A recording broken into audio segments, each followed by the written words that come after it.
লন্ডনে অক্সফোর্ড বিশ্ববিদ্যালয়ে মুখ্যমন্ত্রী মমতা বন্দ্যোপাধ্যায়ের বক্তৃতা চলাকালীন মুখ্যমন্ত্রীকে অপমানের বিরুদ্ধে প্রতিবাদ কর্মসূচি পালন করল তৃণমূল ছাত্র পরিষদ। শনিবার উত্তরবঙ্গ বিশ্ববিদ্যালয়ের 2 নম্বর গেটের সামনে বিক্ষোভ প্রদর্শন করা হয়। অভিযোগ, এসএফআই মুখ্যমন্ত্রী কর্মসূচিকে বানচাল করেছে, বিশৃঙ্খলা সৃষ্টি করেছে এবং সভা ভঙ্গ করেছে।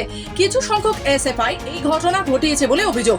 তারই প্রতিবাদে উত্তরবঙ্গ বিশ্ববিদ্যালয়ের 2 নম্বর গেটের সামনে বিক্ষোভ প্রদর্শন করা হয় বলে মন্তব্য তৃণমূল ছাত্র পরিষদের অবজারভার মিঠুন বৈশ্যর। আমরা দেখতে পেলাম কয়েক এসএফআই এর বানর বাহিনী তারা গিয়ে সেই প্রোগ্রামকে কিভাবে বানচাল করবে তার প্রচেষ্টা তারা করতে থাকে, কিন্তু যোগ্য জবাব সেখানকার সাধারণ ছাত্রছাত্রী এবং সেখানে উপস্থিত শিক্ষক সমাজ সেখানে দিয়েছেন। আমরা দেখতে পেলাম যে সেখানকার ছাত্রছাত্রীদের বিক্ষোভের ফলে তারা বাইরে বেরিয়ে যেতে বাধ্য হলো।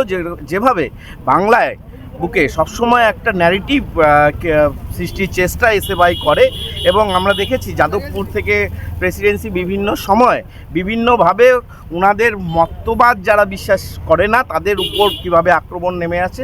আমরা এর আগেও দেখেছি মমতা বন্দ্যোপাধ্যায়কে বিভিন্নভাবে তার গতিপথ আটকানোর চেষ্টা করেছে, কিন্তু আজ পর্যন্ত তা পায়নি। মমতা বন্দ্যোপাধ্যায় নিজের সমহিমায় উনি ওনার ভাষণ শেষ করে বাংলার গৌরবকে আরও উচ্চ স্তরে নিয়ে গিয়েছে। আমরা লক্ষ্য করেছি বাঙালি হিসাবে আমরা আজকে প্রতিটি কলেজ গেটে এই এসএফআই নৈরাজ্যের বিরুদ্ধে আমরা আজকে প্রতিবাদ কর্মসূচি পালন করছি। এদিন উপস্থিত ছিলেন দার্জিলিং জেলা তৃণমূল ছাত্র পরিষদের সভাপতি, উত্তরবঙ্গ বিশ্ববিদ্যালয়ের তৃণমূল ছাত্র পরিষদের অবজারভার মিঠুন বৈশ্য সহ অন্যান্যরা। শিলিগুড়ি থেকে নিজস্ব প্রতিনিধি রিপোর্ট, খবর বাংলা।